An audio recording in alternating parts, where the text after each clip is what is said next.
Remix.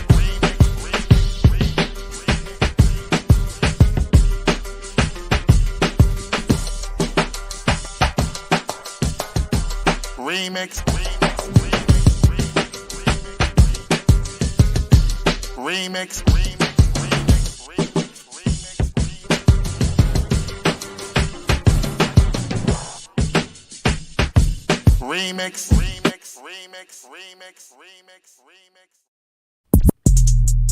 Oh, yeah. Might be a little late. We outside. Welcome out to the Remix Morning Show. This is Black Liberation Media. In case you didn't know, I go by the name of the Ear Doctor. And guess what? We ain't got no host today. So it's the Ear Doctor. I hope y'all having a great weekend. A great week. With that said, hopefully we get some hosts coming in here. Anyway, we know we got a lot of different things going on in the world today. I know y'all seen old boy get nicked in his ear. Speaking of getting nicked in his ear, right now my ears ain't right. Actually got a little ear problem trying to get fixed. And yeah, I tried to even go to the urgent care. Yes, me. But you know what? I got friends. I got super friends, man. Speaking of super friends, Erica Kane. Yeah. Yes. Well, oh, I like the hair matching the shirt. You got it going on. You killing the game right now. How you? I could be better, you know. Recovering? Yeah, recovering. Little ear infection. The ear doctor with an ear infection. Believe it. At your big age. You know, and I tried to. I did my home remedies. You know, pour a little warm water peroxide in my ear, and hope. You know how you be in the pool and your ear get stuffed up like that. So that's how it felt, and that didn't work. So I said, you know what? I'm gonna try these Western doctors. So I went down to the urgent care because you know people with no insurance. That's where we go. And bam, guess what they did? They put peroxide in your ear? And sprayed water. And it still ain't work. That's what they did. I was like, what the fuck? I was like, what am I doing here? Yeah, I just paid y'all $200 for y'all to do what I did at home. Thanks. Did it work? Hells no. I still can't hear in my ear. They said come back by Wednesday if it still ain't working. They'll do whatever for free. I'm like, fuck. But I got my book, my nutritional healing book. You know what I'm saying? So I'm going to look up some more remedies, figure out some things. Enough about me. How you doing, Rick? I am great. I see. You whipping the V out that bitch. Yeah. So for those who don't know, because I know I've been in the chat a few times saying thank you to everyone. But on Thursday, Baltimore had our screening for the 45th year of the Sandinista Revolution is next Friday. So we did a screening. The ambassador came, Ambassador Sandino. We watched Nicaragua against Empire. And then when we were walking him out, Kim was standing at the corner. What? Very suspicious. Yeah, I thought Kim was, I thought she was there for the event. It didn't really click. It's like, oh, you made it. Come inside. We have food. The movie's showing. And then she's like, your car. Boom! Yes, yo, that bitch is nice too, yo. I was like, yeah, it's a 2008 Jeep Cherokee. Nice. I'm happy. It was beneficial for Saturday because we went to Carnival here was on Saturday. The Carnival. So we were there with our Haiti stuff and I was on the road on a big truck with Haiti zines. And on the road. Yeah. On the road. Yes, I was on the truck passing out Zona Peace flyers, talking to people about a few of those campaigns and things like that. But it was useful because we needed to get a table, and them little Toyota Priuses that members have was not fitting that table. So it is certainly a revolutionary ride. Speaking of great people that helped out, big up to Yeah. Kim Brown. Good morning. I'm sorry, I'm looking way crazy.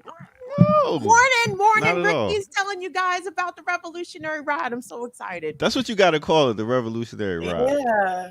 I'm really, really, really happy and so appreciative. And then Jamila was outside. We walked out together, and as Kim is talking to me about the card, I'm still like in shock. Like I don't have any response. And Jamila runs inside and gets the other members, and they're coming out. They're like, "Oh my God, cry." Because I was just like, "What?" And they're explaining stuff to me. I'm like, okay. Nice.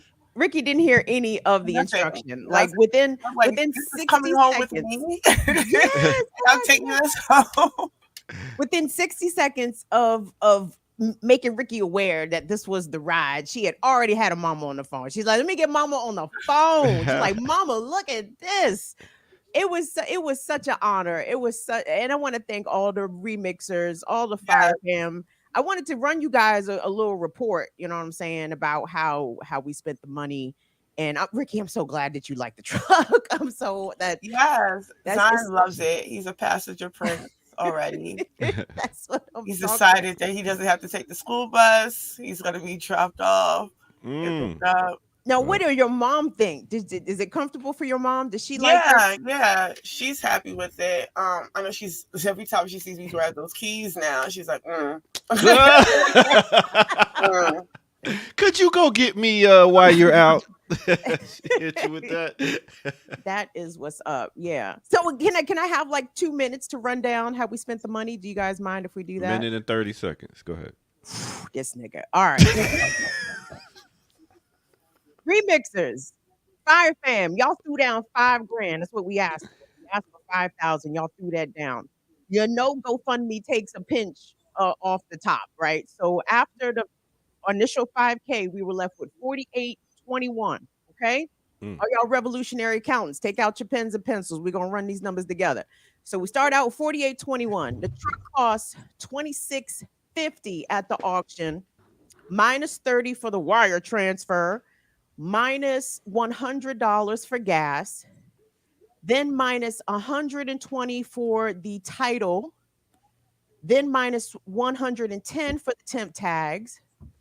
Then we took it to Firestone because we had to make sure the junk got checked out, make sure everything was good. It was $660 at Firestone. Let me tell you what was in that $660. They did the diagnostic to make sure the engine, transmission, brakes, all that shit was good. All that shit was good. All that shit was good. $180 for the lifetime front end alignments because she's gonna need that because she's gonna be whipping through Baltimore City. She's definitely gonna need front end alignments. And they did the brake and the coolant fluid flush and refill. So that was $660. These are all whole numbers, remixers. So keep adding. Firestone said that the car needed a tune-up, it needed a belt replaced and a tensioner pulley replaced. And they said $1,700. Don't add that number. Because we said, hell no, because we got a revolutionary mechanic on deck in Latif. We got Latif on deck. Big up Latif. Yes. Shout out to Latif. Shout out to Latif. And so subtract $142 because Latif bought the parts and did the tune-up himself, replaced the pulley himself, replaced the belt himself. This nigga's nice with this shit, okay? So let's see, I said 142. Okay, so minus 120 for the air conditioning, evac, and recharge. Ricky, is the air frosty? Yes. Out. Where we at, Chad? 130 seconds. No, nigga, what's the amount? What's the running total? Where we at? I think that's everything. 120 for the thing. $83 for the additional keys because the truck only came with one key. And we're like, no, she needs more keys. So we ordered 2 key fobs and program them joints. That was $83. Where we at? Where we at, chat? We down there out. No, nigga, what's the chat saying? They ain't saying They Jack. ain't They saying can't no, they add ain't these. saying no Let me math. tell you, they not mathematical. They know how to read some books. Oh wow. It's okay. Well, wherever we at, I think I got all the up, all the maintenance stuff included. And so we should be left with around $800, and that's what we put in Ricky's hand. Bam. Nice. Congratulations. Big up to all y'all out there that helped make this thing happen. Big up Kim for realizing something was needed in this universe, and that is the revolutionary ride. I appreciate that, ear doctor, and I'm Yeah, gonna accept that because at on Thursday, the BAP members were thanking me, and I'm like, y'all, I only donated $25. Like, I mean, yes, we had some people throw every denomination down from $500 to $600. So I want to thank everybody for answering the call. Y'all answered in a big, giant, huge way, and to me is just a testament of what Ricky is out here putting in the world. Ricky, this is your karma. This is the universe saying that they recognize what you out here doing and that you deserve some help. You know what I'm saying? I don't even know if it's a reward, girl, because a car is a bill. So my bad. I'm sorry for that. He's like, damn, insurance, gas. Hey. So yes, I do. I'm still kind of in awe of it because it happened very quickly. It happened in a matter of weeks. Actually, my birthday. I know we said that it was the goal for my birthday, which is August 5th. So we superseded that. So I did not expect any of that. Like I'm still, and then also not only that, you both left me very equipped. Like, there's a title, like there's nothing that I have to run out and do immediately, which I'm really appreciative for, especially because I don't really have the time restraint to do all of that stuff. Because it's so I still have time to get insurance. I think I'm insured for the next month or so.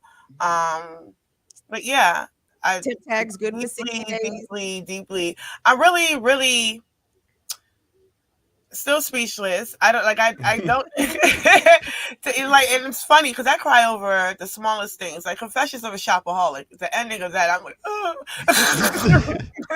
right? But for this, like I had no words because I'm so overwhelmed by just the mere thought and idea that people could do this or would do this for me. And not just me, my household, my organization. So yeah, deeply appreciative. I gotta say, yo, shout out to the BAP Baltimore members. Y'all are funny. Did you know that? I think it was Petros. It was like he was like, "We did it, Joe." I said, "Yes." That's what I kept saying to Latif. I said, "We did it, Joe. We did it, Joe." But let me acknowledge very much so Latif here because yes, but for Latif, girl, I don't know where. I don't know what you would have got a revolutionary Corolla out this joint if it was up to. He sunk his teeth in it. No, really. And then the thing is, Latif is here to be all this paperwork, and I was like, okay. And then I said, no, I really got to call Latif because I don't know what the hell he said. We just want to make sure that you had like your records, right? Yeah. So next time the Jeep, your vehicle needs to be serviced. Like, look, nigga, this has already been did. You know what I'm saying? Yeah. And this is also a lesson. A reinforcement of a lesson. Listen, they will try to get you at the auto shop, y'all. They will try to get you at the auto shop. So if you are in the DMV or in the Tidewater community, go follow Men's Mobile Auto Care on Instagram because Latif is out here nice with this shit, y'all. Yes. He really is. And he makes it a point to not hit people over the head when it comes to getting their car repaired. So go follow Men's Mobile Auto Care on Instagram because y'all, Latif donated several hours of labor. Damn. You know what I'm saying? Roll the car down. You gotta take that dude out for a snack or something. Dinner or something. Listen, the reward.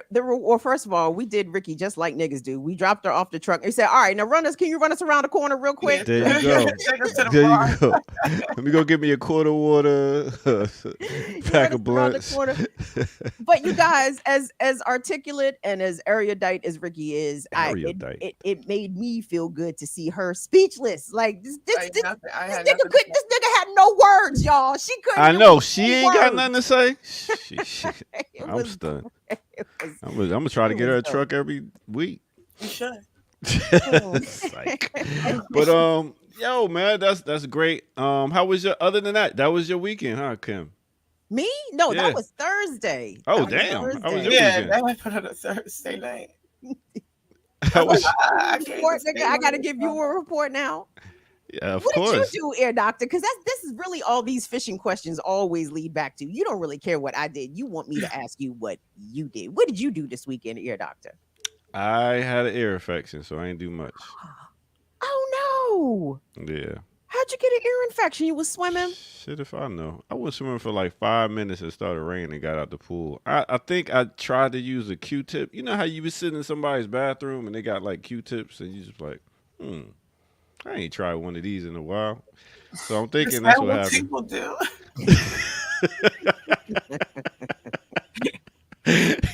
Don't act like y'all ain't never been in somebody's medicine cabinet before. Stop playing. Well, it wasn't a medicine cabinet, but it was right in front while you sitting on the toilet. But too much information. Too comfortable. I was gonna say you done told it yourself already. Like you trying to back it up. Yeah. You been shot out of medication. Not much. I had my kids for the last 2 weeks, so it was real great. Just had a great time with them doing this, that, and the third. Had a little cookout with my other brothers. My kids, they never met my homeboys, which I tell them these are uncles. They never got to meet their kids and stuff. So I was like, let's all get the kids together and try to do this once a year so we can, have those memories, create those memories. So it was pretty cool. Beautiful. How's your ear feeling now, Ear Doctor? It sucks. I still can't hear out of one of the ears. But, God damn, you been to urgent care? Yep. See, look at that. Paid $200 and they did the same exact thing I did at home. Did they irrigate your shit? They flush you? If I had a water gun, I could have did exactly what they did. I'm not lying. They just squirted water in my ear with this little gun. And I was like, okay, so I don't get no antibiotics, nothing to. Would you have taken them? Running to take it? Huh? Oh, wow. I didn't. No, my son had an ear infection before. And he told me, he's like, yeah, it'll just give you some antibiotics and it'll take the swelling or whatever down. So I was like, all right, fuck it. I'll take an antibiotic or something. So fuck it. And they didn't give me shit. So they said, come back Wednesday if it ain't working. Damn. Okay. Yeah. So now all of Western medicine has been thrown away. Thrown away. I mean, the one time he was willing to take the antibiotic. The one time. They said, not you, sir. That's right. Garlic oil. They That's had right. you on the list. I'm going to get on that today with the garlic oil. So oregano oil. Woo, that oregano oil will. Oh, that is my son calls it spicy water because I put it in. I don't want that spicy water. I want that spicy water. Y'all ready to get to a break so we can talk about all this stuff that's going on in the world right now? What happened? Something happened? What happened? What happened? Somebody might have got shot at or something. We'll talk about it. They let the chopper sing. They let the chopper sing, yo. That's wild. Yo, after this, he's definitely going to make it in the office, but that's just my thoughts. Anyway, let's go ahead and get to it. Could I be wrong? No, I don't think so. No. I'm just like, how much can we say? Aren't we already on probation? I know, right? I was thinking that too. I know, right? I guess we can talk about some fictional character and put a different name to him. Ooh, hypotheticals. I like where you're going, Air Doctor. There you go. Hypothetically speaking, YouTube algorithm. Yes, exactly. Let's talk about a fictional character on a cartoon, Mr. Burns. Let Mr. Burns be the name for The Simpsons. Trump wish he was as cool as Mr. Burns. Mr. Burns, not Trump. Okay, my bad. All right, there you go. We're going to take a quick break and we're going to come back. Montgomery Barnes. right here on the Remix Morning Show. Damn, do I got a song ready? Yeah, we're going to bring it back. Yeah. What's good, everybody? Welcome out to the Remix Morning Show. I go by the name of the Ear Doctor. Thank y'all for tuning in, and make sure y'all hit that like button and subscribe if you're new to the channel. Go to patreon.com, become a member over there, get footage that's rare, and also share. Please let somebody know that you came and watched the dope show, and you should go watch it too. All right, and big up to all the people that I be running into out in the street say they love watching the show, man. It's dope. All right, with that said, let's go ahead and get to our weather report.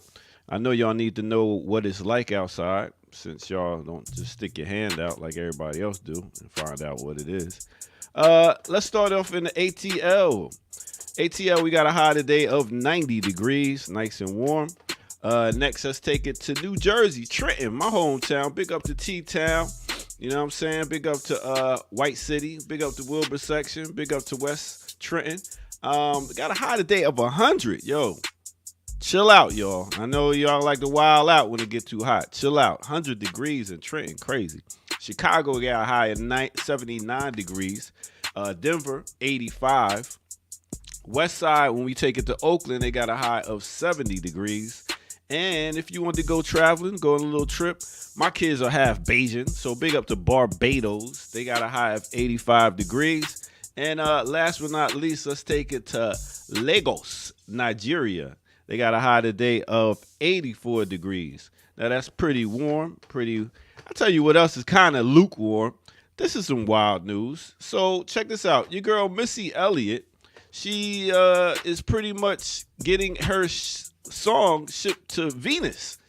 So in space exploration, NASA has transmitted Missy Elliott's iconic 1997 hit The Rain, Super Duper Fly, to Venus, marking the first time a hip-hop song has been beamed into deep space. The historic transmission took place on Friday, July 12th, as NASA Jet Propulsion Laboratory in California, using a deep space network, song traveled 158 million miles from Earth to Venus at the speed of light, taking approximately 14 minutes to reach its destination. Now, you might wonder what these lyrics are saying in this song that these aliens are going to hear. How about, when the rain hits my window, I take in me some endo. Me and Timberland, we sang a jangle, so we tight that you get our styles tangled. Sway, dosey do like loco. Can we get kinky tonight like Coco? These are the lyrics that will be in Space to Venus. Okay, nice pick. All right, with that said, let's go ahead and get back to the Remix Morning crew. I don't know what the hell they do, but I know what we do. Let's go. Yeah. Damn it. How ain't I had this song?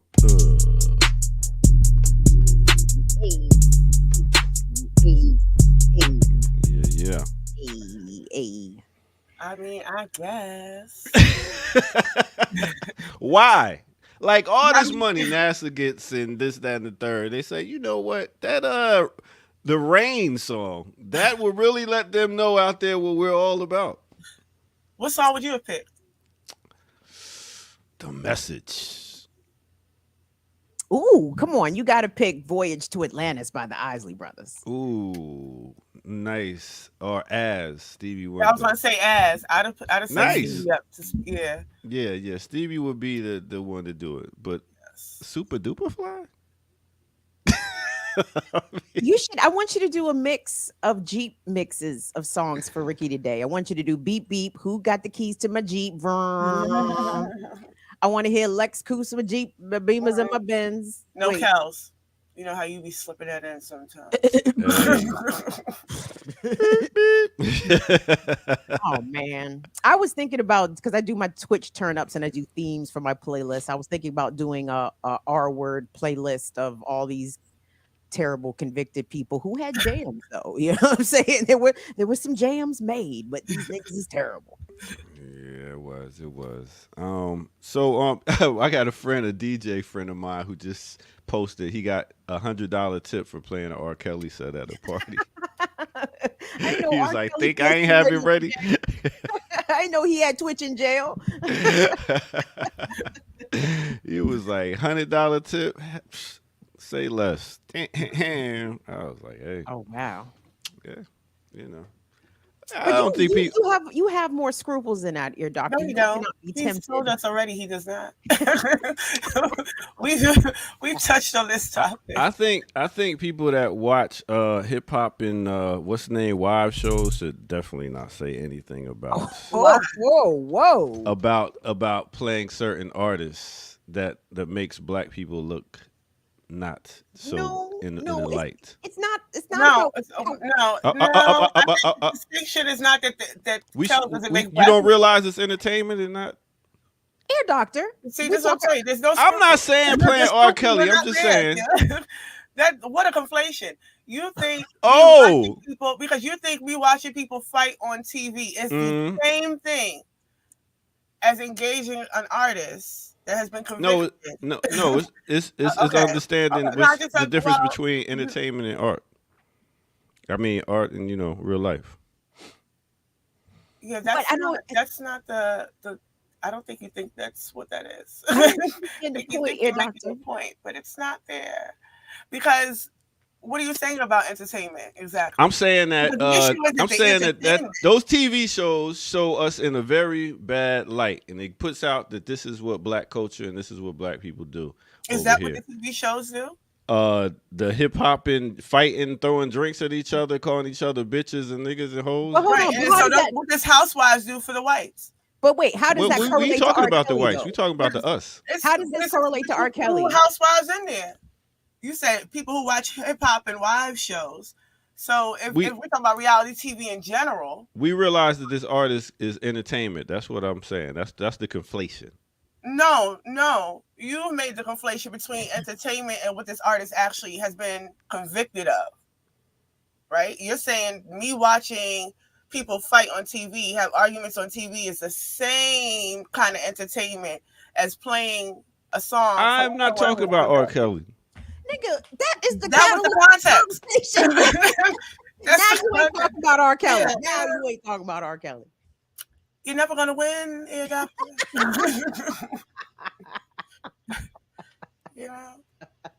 Making black people look bad. It don't? Those shows don't make black people look bad? But where did butt come from? Argument. But that wasn't the argument. I was an argument that he make black people look bad. My concern with Kels is not what he makes black people look like. That's why I said that was a conflation. All right. Here's my point. My point is... I'm back. What is your point? My point is that you can watch or listen to certain things and not agree with their politics or what they did, but still like the art they put out. That's all I'm saying. I think that's a point. Okay. That is a point. That's you know what I'm saying? Yeah, that is 100% correct. I absolutely compartmentalize. Yes, I was singing the shit out of Lou Rawls today. Okay, and Lou Rawls, a terrible nigga in his own right. Right? Lou Rawls, the natural man.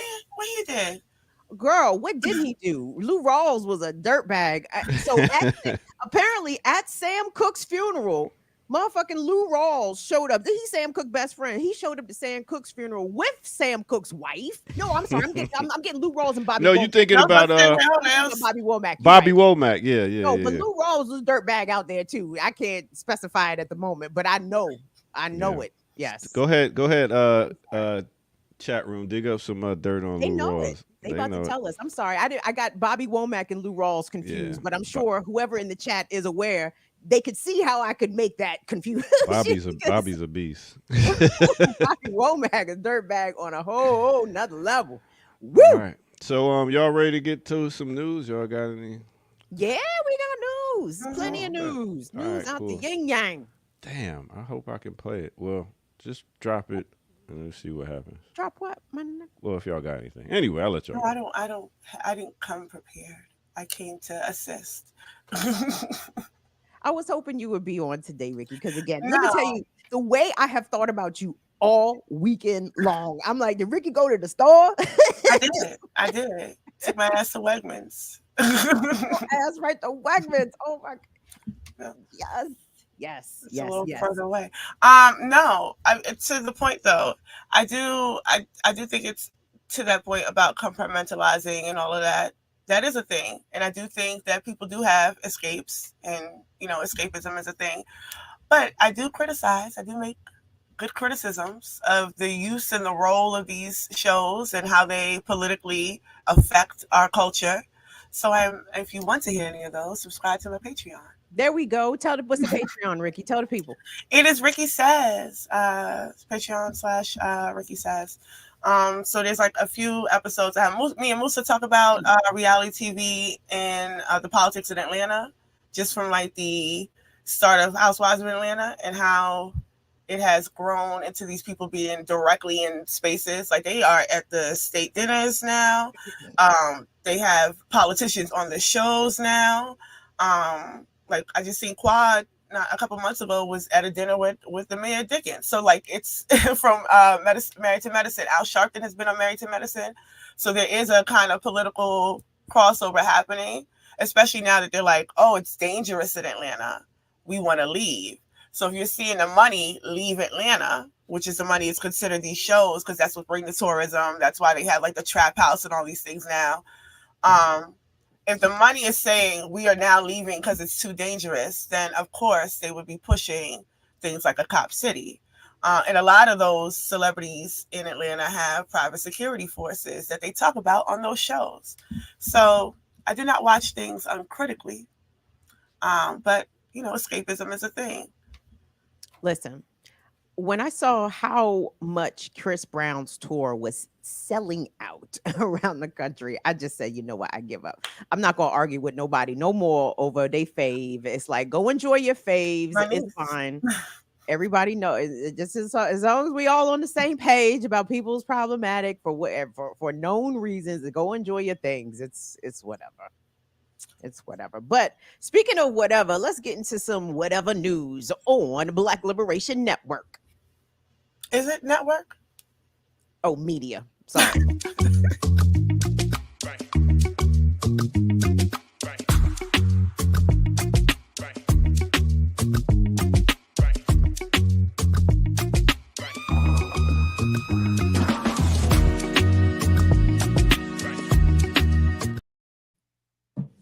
Well, that's lovely. Thank you so much, Ear Doctor, and welcome everybody. It's the Remix Morning Show on Black Liberation Media. Bow, bow, bow. Today is Tuesday, July the 16th, 2024.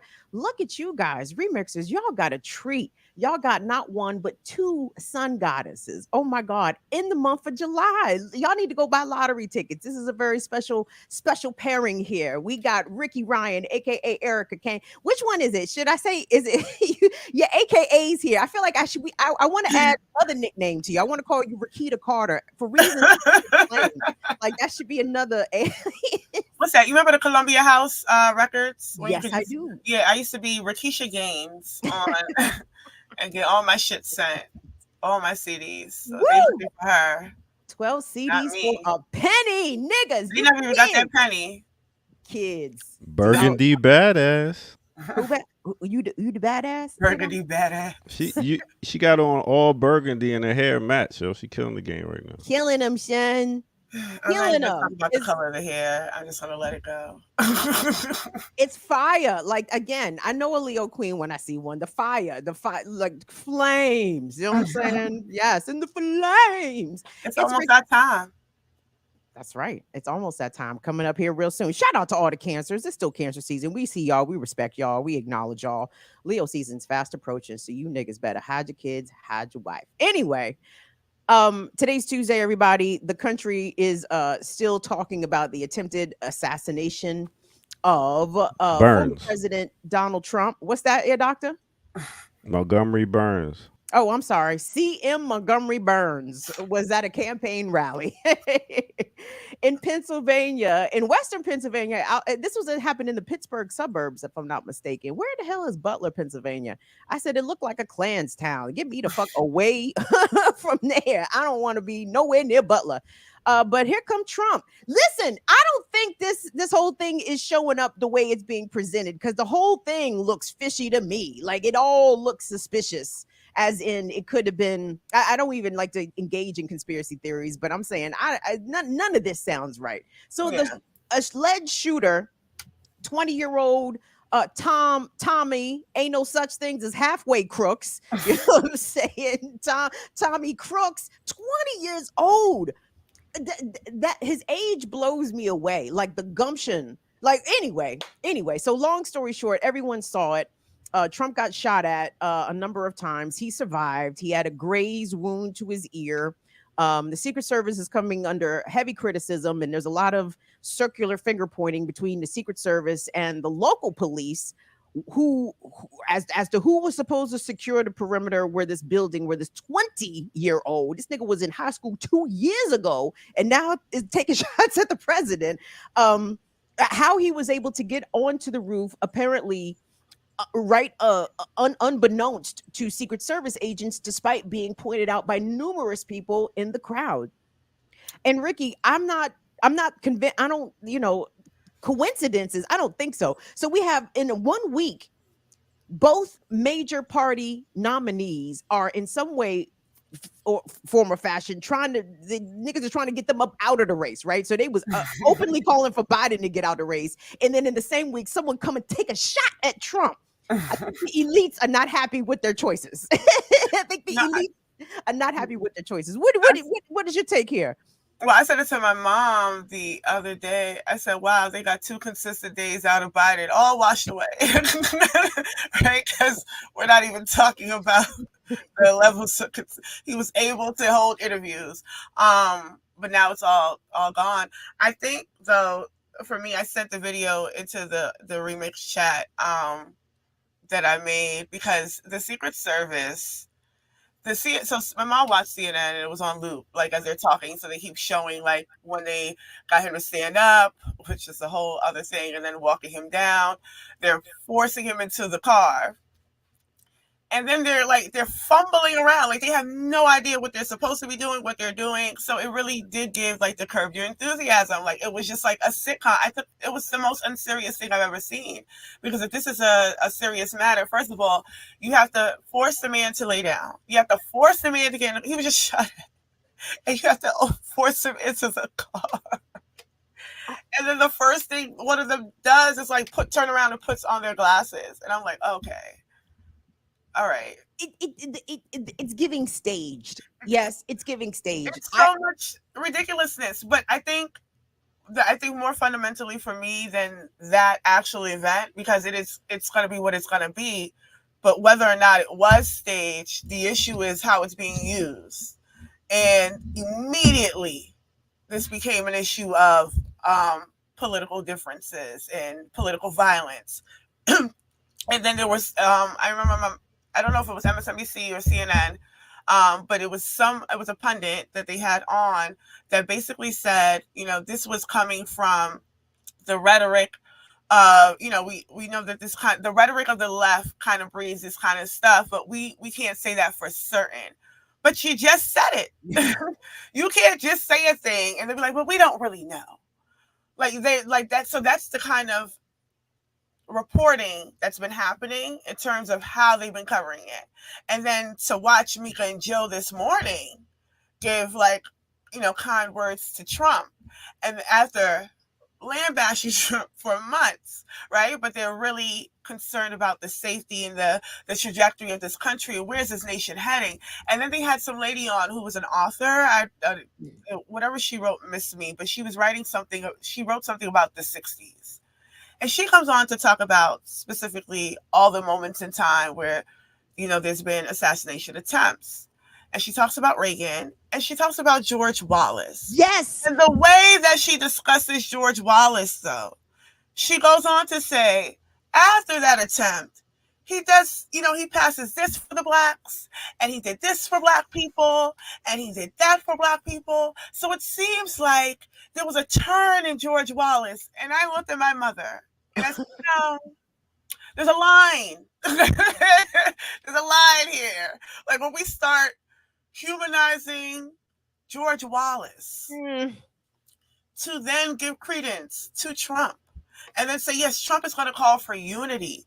After just fucking picking J.D. Vance yesterday, did he not just pick J.D. Vance? They're like, yeah, Trump's going to call for unity and Biden's going to call for calm. And it's like, Oh, also, Lester Holt interview with Biden. He whooped that ass. Like, I gotta go watch that. I yeah, gotta go yeah. see Like that. Lester Holt was asking him the hard questions. I was surprised, but Real quick about the George Wallace assassination attempt that happened in Laurel, Maryland. And when I read the story about it, I was disappointed to know that the person that took a shot at George Wallace was not actually themselves from Laurel, but 5 shots. They was out to get his ass. got him, 5. got him.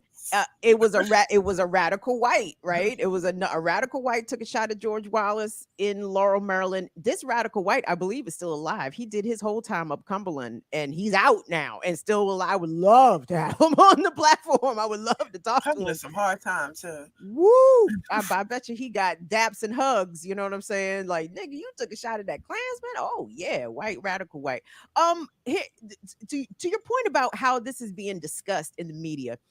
Let it had been a brown person, a black person, an undocumented person, an out gay person, or a trans person as presented. Let it have been a black person, anybody else except for a 20-year-old suburban white. You know what I mean? This whole tenor of this would be covered way differently. I don't hear no call, ain't no calls. Where are the calls for the gun background checks and all of this? Because I think the kid had it was an AR 15 that he had, I think, purchased legally, or it was a gift from his father.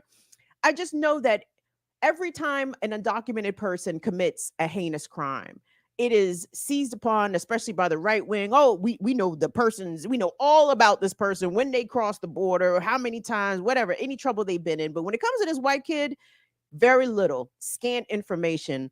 I don't see people posted up outside his parents' house. You know what I'm saying? Trying to get the comment from mom and dad. Like, what kind of person did you raise here? What are the values? Where was the fathers? Like these guys, it's just interesting depending on who the assailant is, helps to narrate the conversation, or it's about stemming political violence. It's not about controlling the border, because had it been a migrant, this all would have been about border control. If it had been a black person, it all would have been about being tough on crime. If it's been, you know what I mean? So I don't dig it. Yeah, well, I'm thinking through that, because ultimately, even if they're not going through who this person is or the background, they are like hitting the left hard, publicly, back to back, and they're framing it under quote unquote political violence. Like there's no room for political violence. So they're not individualizing this kid in particular,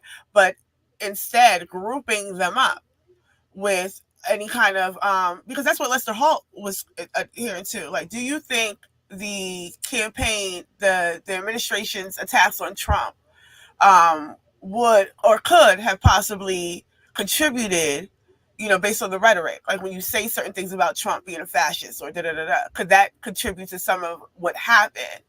And then, Biden was like, well, we just have to be honest. It's not really so much about because one could say the same thing about what's said about me, so, okay, fair point.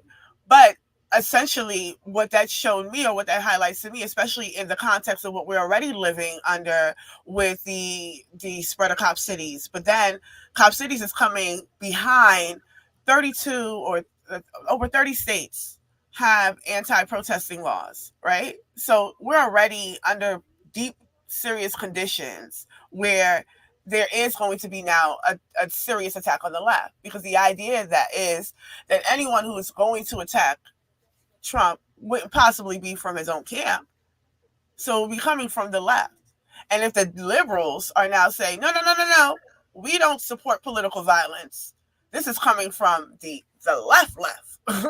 And they're just shifting it. You see what I'm saying?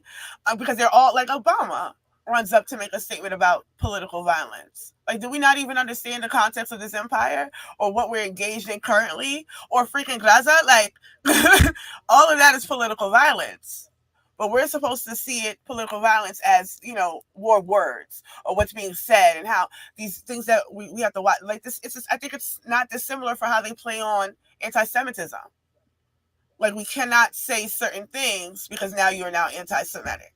We cannot be critical of either party because now you're calling for a particular kind of political violence. Because they're not just saying you can't be critical of Trump, you can't be critical of any politician right now, because we are at a level of disunity in this country where it would lead to something like that.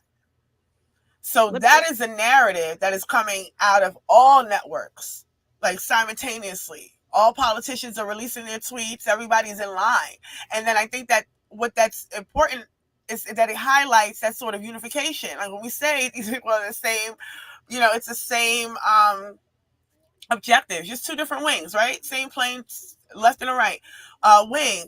These moments highlighted the fact that just a day before that, it was all of this, why Trump is the most dangerous, we cannot. And now it's like, whoa, hold on now. While that may be true, you shouldn't say it. Like, so then it's like, what is the results if we do? What's going to happen to us? So I think this is really a moment for people who have a particular politic to really kind of buckle down and consider, because you weren't there's a much fuss about Project 2025, but I think this moment is the actual dangerous moment for us. As much as this may be an unpopular take, I'm actually kind of glad Trump didn't get his melon blowed off in front of everybody, because an assassination of Joe Biden would not elicit the same reaction in the country as Donald Trump being killed, right? Like if Biden were to have been assassinated, nobody's in the streets. If Trump got assassinated, oh, the Klans people are rallying in the town square, every town square in every state. Like I could only imagine what Trump supporters would have done if something actually if he were to have been killed right there on that stage. It would I'm very glad that didn't happen, because I don't want to see what the whites really do. We know what they really the little do. blood that he's already raised. So one of our comrades was saying, like, when you look at, which is one of the reasons why people are shouting stage, allegedly, that if you look at how they've been able to sort of gallivant a base around these incidents, particularly with the trials and the court cases, the what is it when what's that? The impeachment. Oh, impeachment. He's able to raise a lot of money, and he has since then. Right? So he's back in the game. Well, we thought he might have not been, because it was a point where, again, there was 2 consistent days of Biden where people were starting to say, all right, there's so much focus on Biden, but what about, Trump is still here. He's still dangerous. Project 2025. And then this happens, and he's back in the game. And which is also why people are like, oh, no, he's definitely going to win now. Yeah. And that's we'll see. I don't want to make any definite promises. We still have to get through 2 conventions. And then he just picked JD Vance. Which is interesting, right? Like JD Vance, like the least political of of I guess the short list that Trump was considering. And I mean, he's a Klansman, right? Like I'm pretty sure. Yeah. But I'm wondering if Trump picked Vance because after the assassination attempt, wasn't it JD Vance who was on Twitter frothing at the mouth, demand, calling for retribution? I'm like, oh, because he actually took a stand, like he was ready to, choose violence for Trump online. That's probably why Trump picked him over a little Marco and Timmy Scott. Well, I think the fact that man was still trying to scream out, fight. I think he was hoping that some shit would have popped off right then and there. Like, that was these niggas just shot me. Was Trump in on this? Was he aware? But this is why I think Trump knew what the fuck was going on. Because I've watched a lot of Trump rallies because they are stunningly magical in their hilarity. Like I know I ain't shit for laughing at Trump. I know Trump is the devil. I should not laugh at demons. I'm sorry, this nigga's hilarious. So I've been watching Trump rallies for a while. I ain't never seen Trump give no goddamn presentation. I ain't never see this nigga like, and now if y'all would refer to graph A, when right. has he ever done that? That was weird too, because I didn't know that was a, I don't watch these fucking rallies, but when they were interviewing people who were there, and the lady said, yeah. So he's giving his presentation, and so I'm like, oh, so the rally didn't start? Like, were they like I ain't never presentation? seen Trump Because give I'm a in my mind, I thought they presentation. were like maybe they were like organizing the people, and there was like a display, and it didn't start yet. And so now listening to you, I'm like, wait a minute, this nigga he had a canvas slide going. Never in the history of ever have I ever seen Trump give a presentation at a presentation, period, let alone at a rally. And then right before the bullets start whizzing, here come Trump. Take a look at this over here. I'm like, if that doesn't sound like a cue, you know what I'm saying? Like, take a look over here. Like, let me look over here. I don't know. It just sounded like a cue to me. You know what I'm saying? And all of this nonsense about this kid was able to, shimmy underneath the noses of the Secret Service. Nigga, if them Secret Service saw him clearly enough to put a bullet in his forehead 3 seconds after he started letting off, y'all didn't see him up there? If y'all could see him quick enough. I mean, I have questions though, because I watched that whole scene from the steps to the car, and that was a damn mess. So I'm like, is that the Secret Service? It was Super Trooper energy. My God. It was so like, did everybody just get hired? Like, what the hell is this? But this is not the first time. The Secret Service do not be on their job. First of all, don't. Can we take a moment? Drunk and all kinds of shit. But can we acknowledge a pair of canine kings? Can we please shout out to Major Biden and motherfucking Commander Biden? Bit every Secret Service agent that they could find in the White House. I said, look at these good boys. Good boy, Commander Biden. So anyway, I was thinking about Secret Service. What is the Secret Service fucked up on? Remember, they let somebody get all the way in the Obama White House, right? Somebody ran all the way up in the White House when Barack and Michelle was there. What else did the Secret Service? They have. But then they shot that lady she wasn't even right? She wasn't close at all, and they shot her to death. We sure did. Miriam Carey shot her.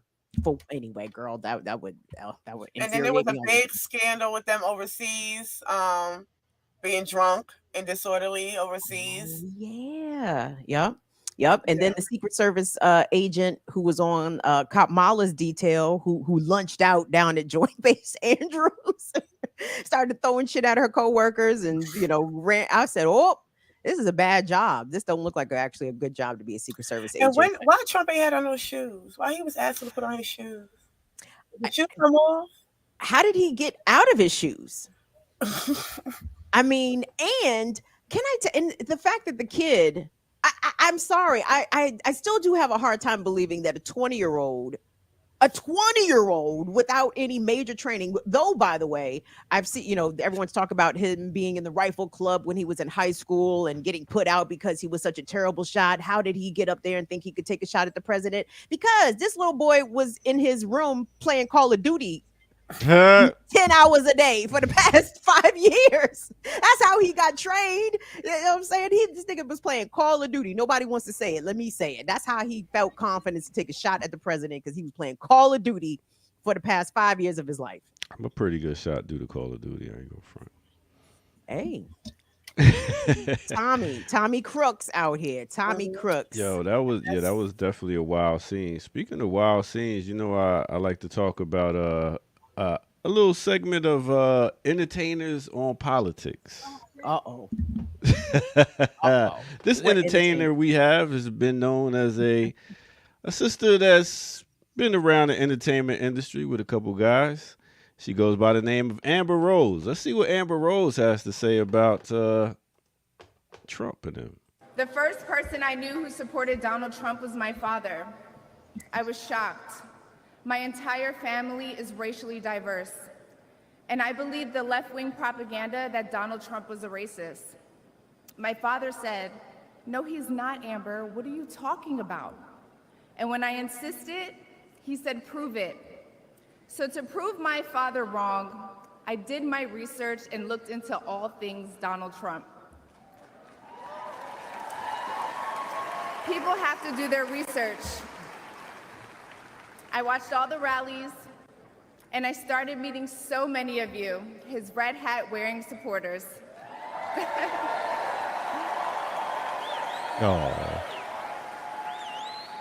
I realize Donald Trump and his supporters don't care if you're black, white, gay, or straight. It's all love.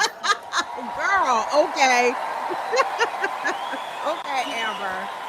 Okay, Amber. How much she get? What kind of bag she got for this? Hey, need a new And that's Stacey when Dash. it hit me. These are my people. This is where I belong. You right about that. And you should stay your ass right over there with the rest of them crackers. I was always on the Amber Rose is not what I mean, because regardless, but no, she cracking now. Goodbye, honey. You're gonna see it. Sorry, Nara. Amber Rose. I mean, there's a check involved. There has to be, right? Like they had to recast Stacey Dash. I guess Stacey Dash fell out of the right wing favor. So okay, who is the new blackish video vixen? with a tat right on her forehead. I love it.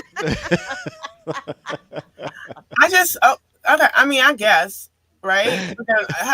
I don't see that any different from 2020 when the City Girls was stumping for Biden. Like, what is the difference? Because they say that the same thing. Biden's not no racist. We did our research. Oh shit. We know. Or when Cardi does it. Yeah. I don't. I think so. I mean, for me, objectively, this is my issue, because when we say we want celebrities to speak, they liable to say anything for anybody. They don't have any politics, right? They have that. It's just like what she talked about. Like, Amber's talking from a very individualized perspective. We could say class dynamics, or a class allegiance, right? But why her though? That's my question. Like, who? Why not her? Who else? Who is Amber Rose bringing into the MAGA tent? Like, who is she bringing over? But why not her? I don't even necessarily think it's an issue of like who they're bringing in. It's to show that they have a base here, even if she brings in no one. Was Chrisette bringing in? Right?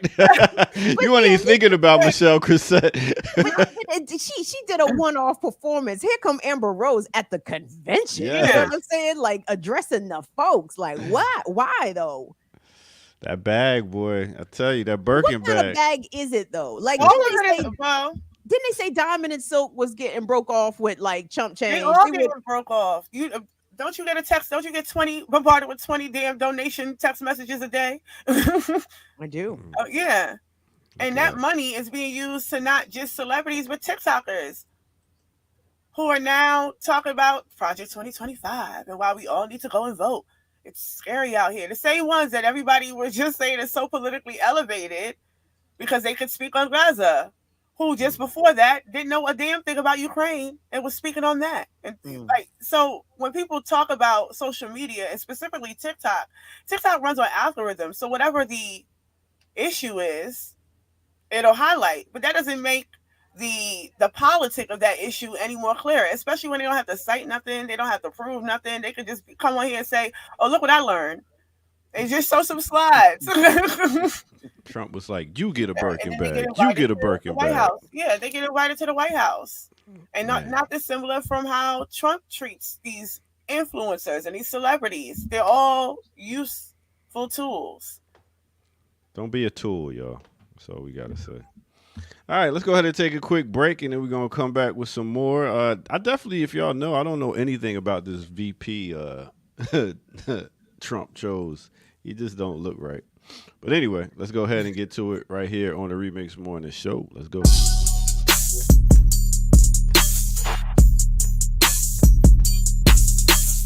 All right, let's do a little remix on the remix right here for you and yours.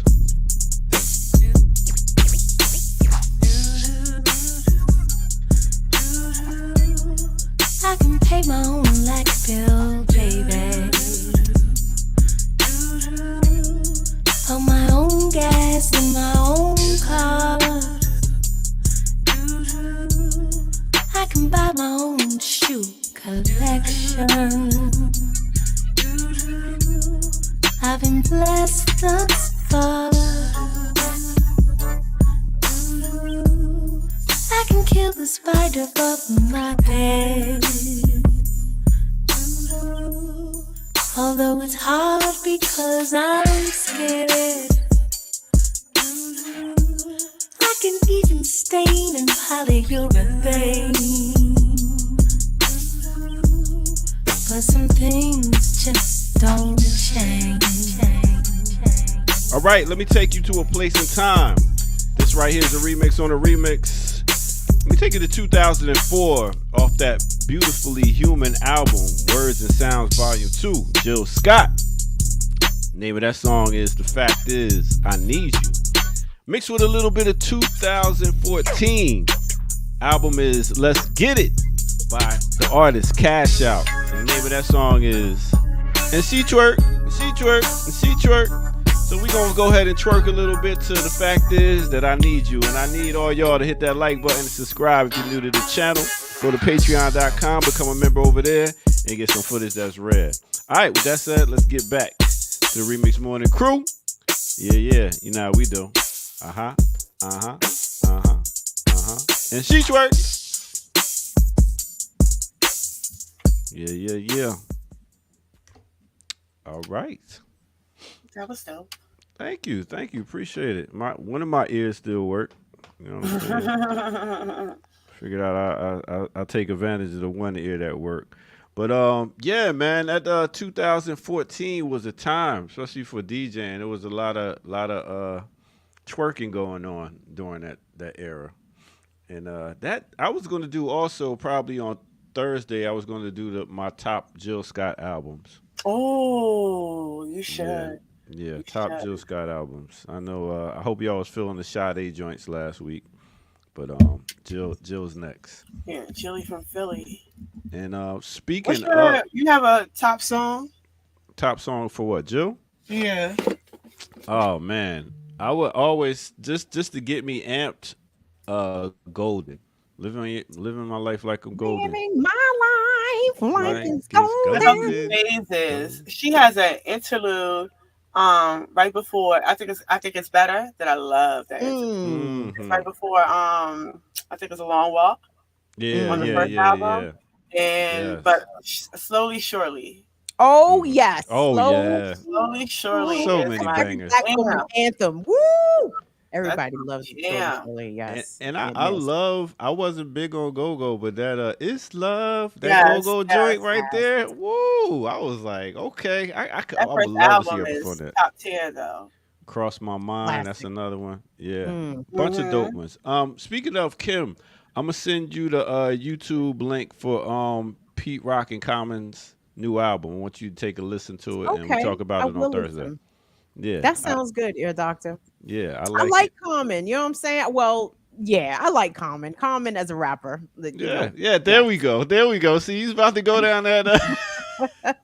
But what he does outside of rap. But let's check it out. I like it so far. I don't know nothing about Common past Go.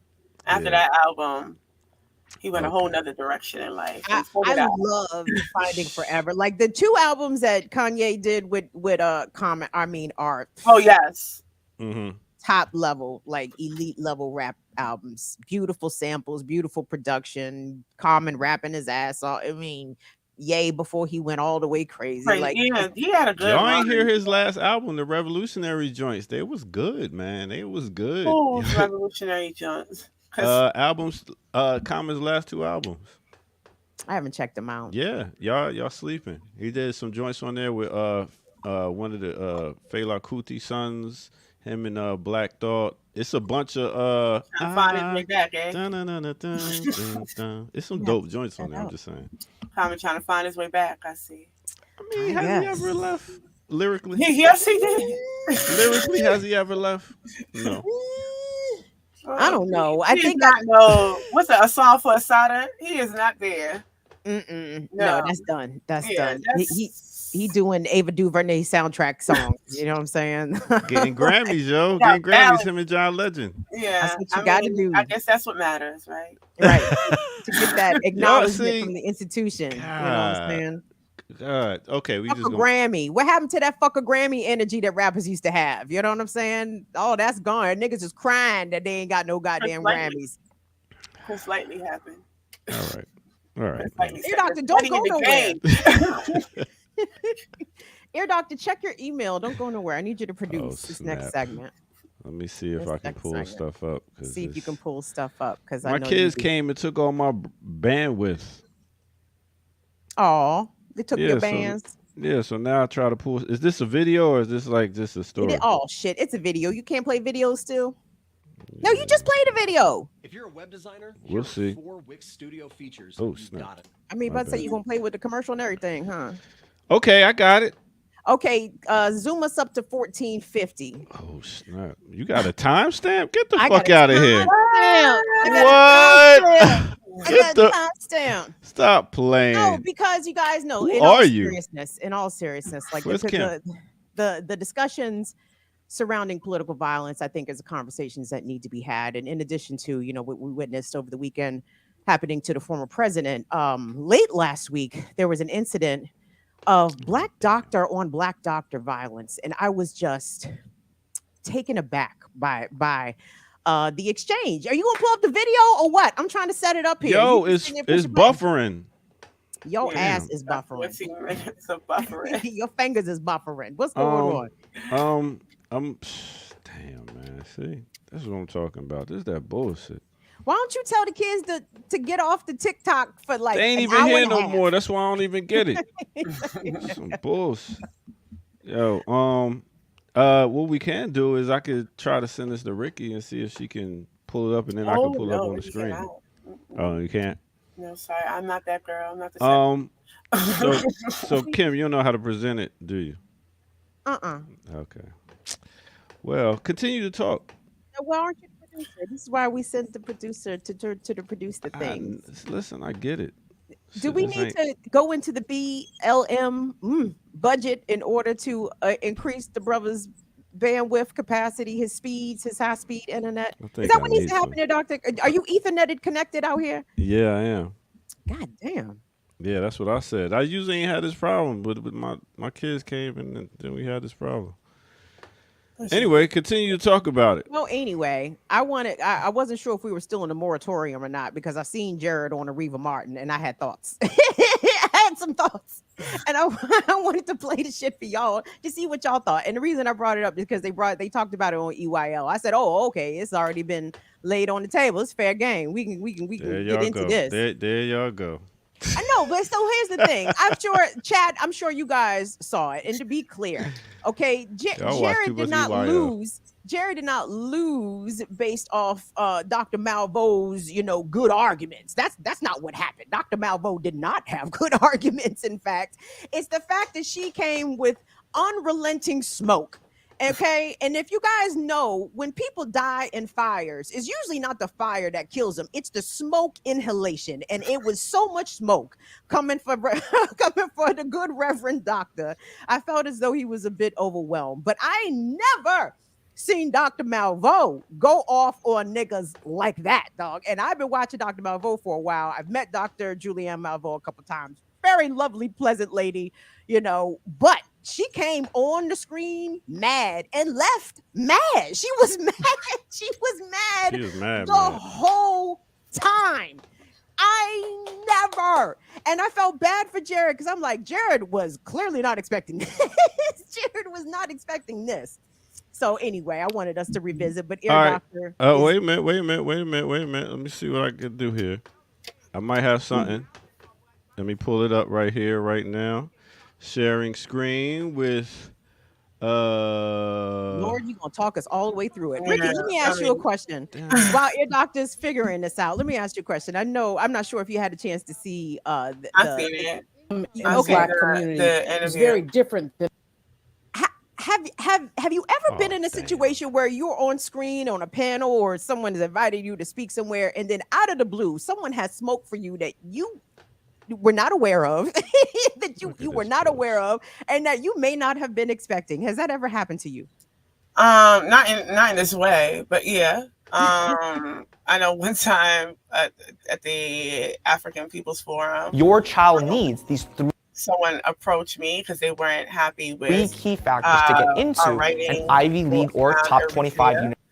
And we were in the Eritrean Center, surrounded by Eritreans, and they were like, "Yeah, no, we have a problem with you." So I've dealt with that, and then I think not too long ago, something else happened in that context. But I think I watched it, And honestly, it I don't even say unprincipled, because I think that's a level of Partially strongly think that disagree. The surpasses agreement is, now. of course, he's right. When Yeah. you talk about I think that what they when you talk about the income in the black Pause it. community, I know, it's but did very you not hear different Ricky speaking? Ear doctor, can we? Okay, Ricky, finish your point. Never mind. I think the way that it was conducted was distasteful, if only because the host got involved as well. Like, it'd be one thing if it was Jared and her, and they have a disagreement and going back and forth, but at no point in time did the host ever try to tame it.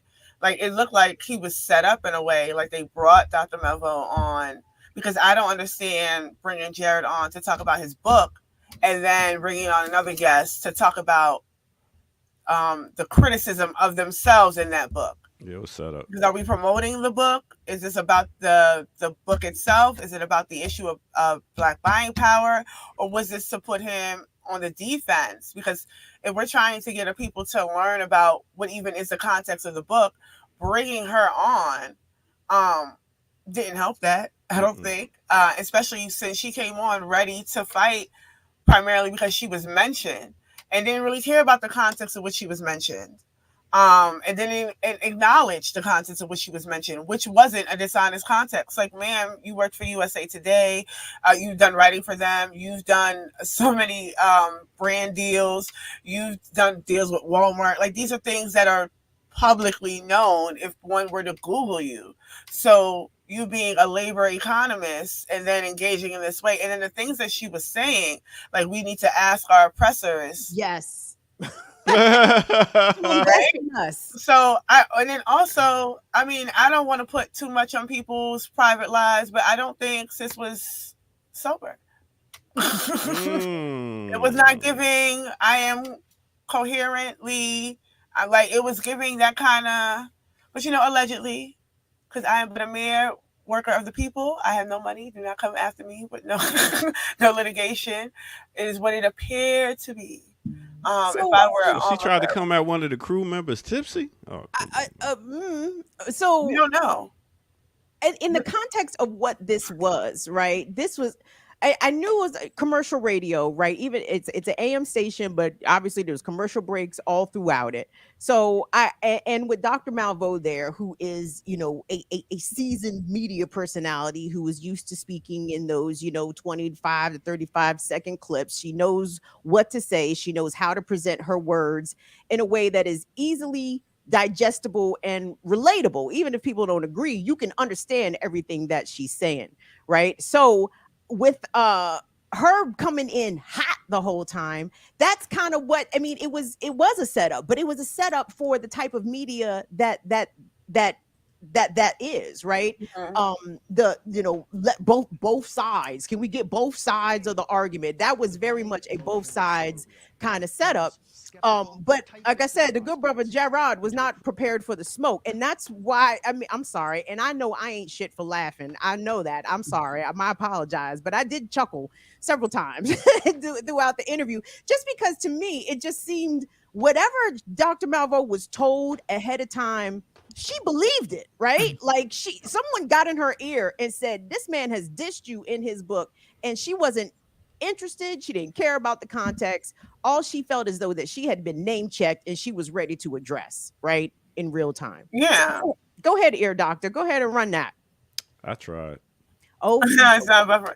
But folks will check it out, I think. But I do think that that's probably the best I've seen Jared argue his point in an interview in that kind of context. It's just a shame that he was being attacked, because one of the things that the host kept doing too is like repeating, make your point. What are you saying? And he's made that point several times. So the fact that they kept circling around, right? It wasn't clear. I don't know that it wasn't clear. I think that they were looking for him to say a particular thing, because when she said it, because when she asked him the question, and then she says, "Oh, so that's what it is. So that's what it is. So that's what you're saying. So Dr. Malveaux, what do you like?" So they were looking for him to say particular things to jump on. It wasn't that he wasn't clear, because he kept having to repeat it. But it wasn't clear. Okay, let me put it. It wasn't this clear way. to people who already came in with the idea that they came in with the trauma around myth. They don't believe that it's a myth, and they want him to explain the myth part. And he was explaining how myth became, and that's when she made the reference to whatever writer or author, and he said, yes, that person that you're speaking about, they're like one of the fathers of this propaganda thing. They didn't even work in economics. They worked in this field. This is what I'm trying to explain to you, that this comes out of the CELAC Center. Like, he explained it multiple times. See, that's the problem, though. He explained it professorially. You know what I'm saying? I'm listening to it as a mass media broadcaster, and I'm telling you, the way that he was explaining it to me was not clear. And I have heard Jared explain his thesis and all of it. That was probably the clearest I've heard him say it in that kind of format, because I feel like he does get, like, because he's used to doing long formatted talks, right? So when they give him a segment and he has to say a lot of things quickly, he does kind of get in his head a little bit, or he rambles it and it's not as clear. I thought he came in prepared to say what the points that he came to say, and he made those points and stayed on those points irrespective to what they were doing. And the frustration was that they kept trying to insist that he wasn't doing it because he wasn't giving them what they wanted, especially since she came in to talk about her mention in the book. She didn't really care about the context of and then went on to say, I'm traumatized by I'm triggered by myth. But myth really wasn't the fundamental issue, because the idea, because she couldn't explain what she meant. Well, she kept saying that there were points that would she agree. I agree with Dr. Ball on this point. She partially agreed and she partially strongly disagreed, right? So no, I got to disagree here, Ricky. I don't think that Jared did a good job of explaining it clearly, because this is where I feel as though I agree with this argument. I agree that the myth and propaganda and Black Power, I get what he's saying, but when he tries to explain it, it does not translate across regular folks' speech, right? I appreciate the citations and this, that, and the third, but that's all very academic and professorial. How are you making me relate to this as a regular person, right? I need to know, when you're telling me that buying power is a myth, I don't know what that means, right? Like, I don't, but I'm just using that example. I got a $40,000 car sitting in my driveway. What you mean I ain't got no money? But I need it explained in a way. For example, everyone's familiar with the digital layaway services, Afterpay, Klarna, et cetera, right? Klarna gave me a credit limit, right? I got a credit limit at Klarna. I can go put shit on the Best Buy, Amazon, whatever, on Klarna. I cannot take that Klarna credit limit to fucking Safeway. You know what I'm saying? I cannot take that Klarna credit. So that's buying power, but that's not real money. That doesn't translate into what I can actually materially buy that supports my needs. Right. I see what you're saying, but I think what he was doing was exposing that none of that is buying power. That we do not have any, like, even because she was trying to explain in that similar context that is what the buying power is, and then we should be utilizing that because we do have a particular means to collectivize and utilize that power, and that's what she was talking about when she was saying the don't buy red or whatever. She was making points that to me were just in reaction to what Jared was saying, but was not clear at all. And I don't think they moved past the word myth, which he explained. But for him, fundamentally, he didn't come in to talk about the myth. He came in to talk about the idea of the buying power itself. And where do we fall into that? So when she came in with myth, because that wasn't even how the interview started, she brought the myth to the interview. So now he has to shift how he's clarifying that. So that's where the citation, but he didn't walk in like, according to the CELAC Center, like, he didn't walk in like that. He walked in prepared to explain things. When she came in defensive from a mention, that changed the trajectory of how the interview was going. But even still, I think even in those conditions, I think it wasn't a fair interview, personally. But even in those conditions, I think he was the clearest I've ever heard him. Now, towards the end, now it's a bickering and a back and forth. But I think that is the clearest. And I do think because the interview was so unfair, it does get jumbled up because now he has to respond to what's being said as opposed to, but even in his responses, he didn't have to respond because there was so for the first couple segments when she misaligned the book. Wait a minute. But she was coming in hot, right? So Jared, for a while, was staying above the fray. And I'm like, oh, he's going to stay above the fray. This actually looks good for him. I know in the moment when someone is attacking you, it is very hard to stay above the fray in yourself, but it translates well on camera, right? So he was staying above the fray for a while. And I think they took a break, came out of the segment break and came back to Jared. And he started to flow. He started to get his Pharaoh Monch on. He was flowing. But then all of a sudden, Chief Petty Officer Ball reported for duty. And then he was Pharaoh, and then all of a sudden Chief Petty Officer Ball reported for duty. And he was like, I just want to respond to Dr. And it's like, no, dog, you was doing so good staying above the fray because she was looking like the nut, right? Like she was absolutely coming across inappropriate, vitriolic, all of the things. So I don't know. But the problem is, to me, Jared's explanations don't translate to regular folks, right? It translates well to academics, people that are better read, but for such a broad thing like the myth and propaganda of Black buying power, which applies to all Black people, I don't think he does a good job of explaining it to all Black people. And when Dr. Malveaux came with her smoke, Jared put his professor hat back on and started to get real academic and professorial. And it's like, sir, if you're trying to reach this audience, this regular audience of truly like Black liberals, you know, bourgeoisie aspirational or working class or whatever, these are not the words that you put together to draw them in or to make your argument relatable to them. Like you're making it relatable to other academics and people who are somewhat versed on the issue, but to the regular folks that are looking at you and never hearing this at all, they're hearing you explain it for the first time, it's going over heads. I think that's a fair critique. I think sometimes we got to realize how to break it down to the ear doctors out here. You know what I'm saying? That don't understand all these academic big words. I mean, it's and true. And the Kim Browns out here, listen, if you can't explain it to me like I'm 5, like I know that's a trite or a cliche thing, but no, that shit is real. If you can't explain it to me like I'm a fucking 5-year-old, like, and you then your concept, it's not so much that it's too broad or it's too heady. It's that you have to do a better job of explaining it, of literally boiling it down to the very simple fun. I think so, because you have to consider, again, most people, especially when it comes to economics, you know what I'm saying? They don't understand it, right? And it has to be explained in a way that people can relate and put it. That's why I appreciate, you know, some of the analogies. I think I've said this before that Brother Diallo uses, because, oh, okay, I get that. Why is Dr. Umar Johnson so effective? It's not because of the shit he's saying. It's how he's saying it. It's his delivery. It's his flow. People get it, right? They don't have to overthink it. They understand it. Kwame Ture, same way. Like he put it in ways that the average folk can understand, not the folks that have done all the reading, right? I also think there needs to be maybe perhaps a clarity on the objective of why a thing is written, right? Because if it's written for a particular reason, not so much that Jerry has to go and explain it to folks, but for folks to engage it, and then that becomes a different conversation around how it's received.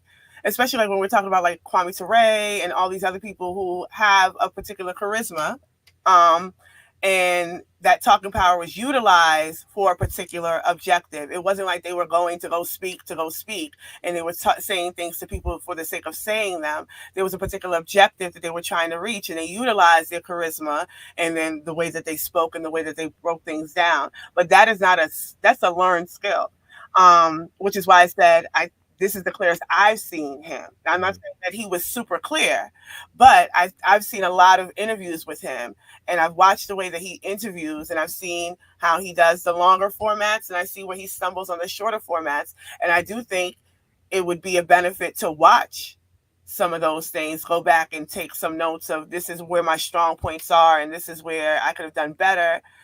Because I just think that helps, but I also know that some people don't like to hear themselves back. I am one of those people, but it does help you figure out where you work and where you don't work. But it is a skill, and it's a learned skill. So it's a difference from writing a thing and speaking about a thing. There's a reason why I'm a poet and I have a book and I don't do spoken word. Like I'm a published poet, but I don't do spoken word. Like those are two different skill sets. Yeah. Like there's people who could do both, but and to Jared's credit, it was him being on a platform that was No. Was it? No, it was a liberal platform. It was a commercial platform that invited academics to have a conversation around. So he felt he was speaking to some other academics, right? No, he was speaking to an audience. Well, probably, I don't know. He was speaking to Tavis Smiley's audience, which wide array of liberalism. And then I think, as in being a professor, you're used to speaking a certain way. Like then you take them and put them in front of people. It's a different way you got to turn. So I get it. It's a different way you got to switch it up. I guess, but Jared has a broadcasting background. You know what I'm saying? So it's like, he's been on these airways before, even beyond the YouTube street. So I'm sorry, I'm being a little hard on the brother because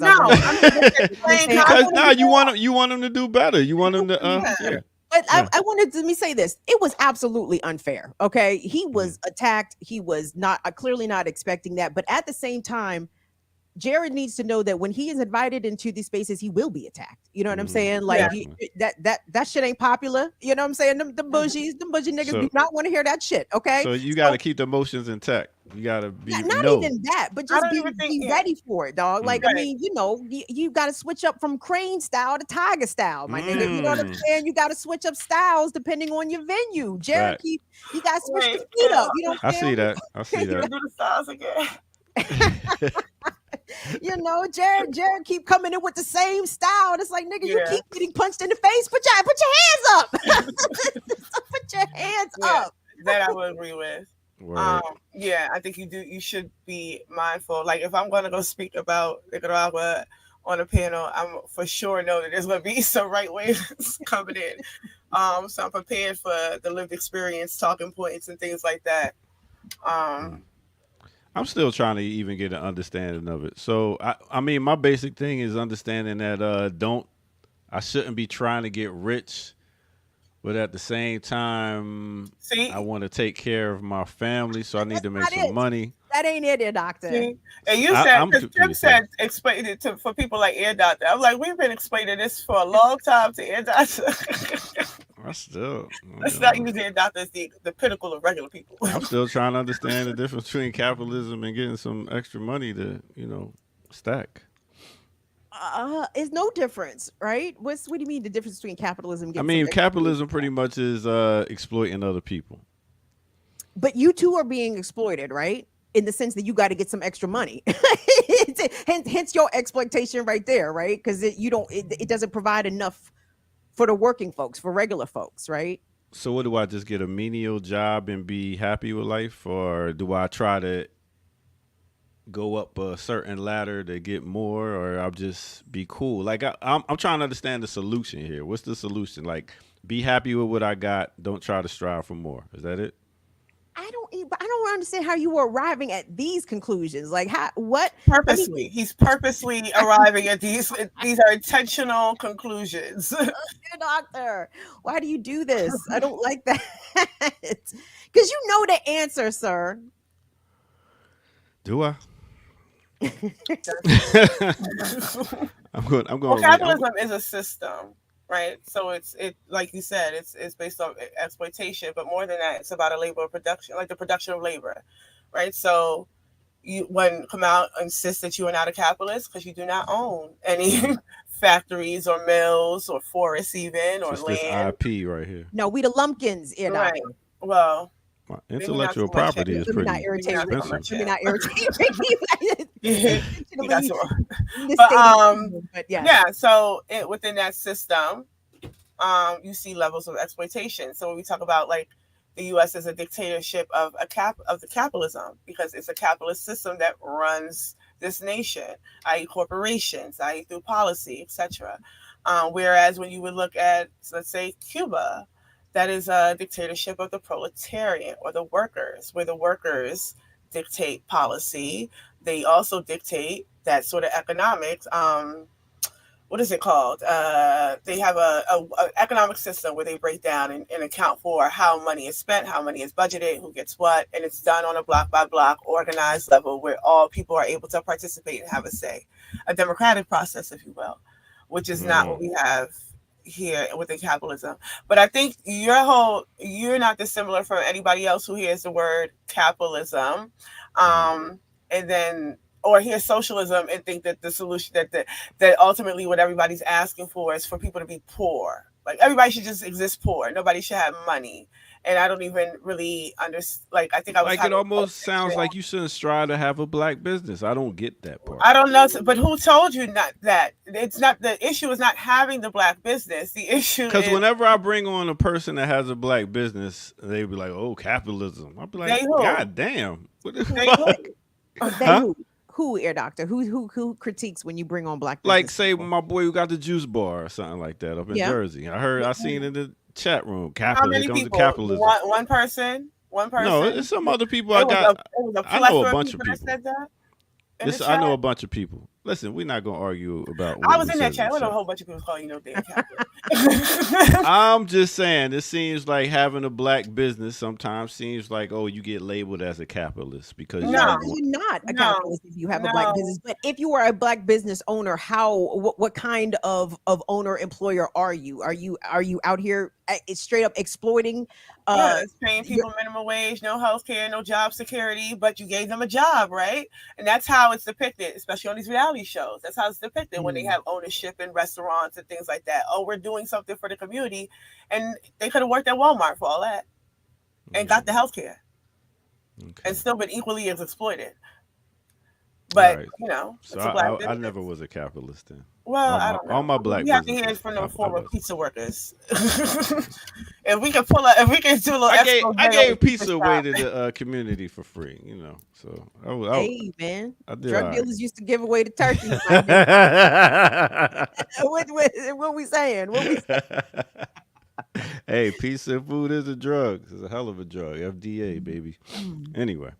So thank you for breaking that down on the capitalism tip. And I think we all can work on our skills. And I definitely think it is hard to sometimes switch over to translate to a whole nother side. And I think that's what one of our purposes is here on the Remix Morning Show, is to be able to talk to both sides, people that's not academics and people that's just trying to learn more.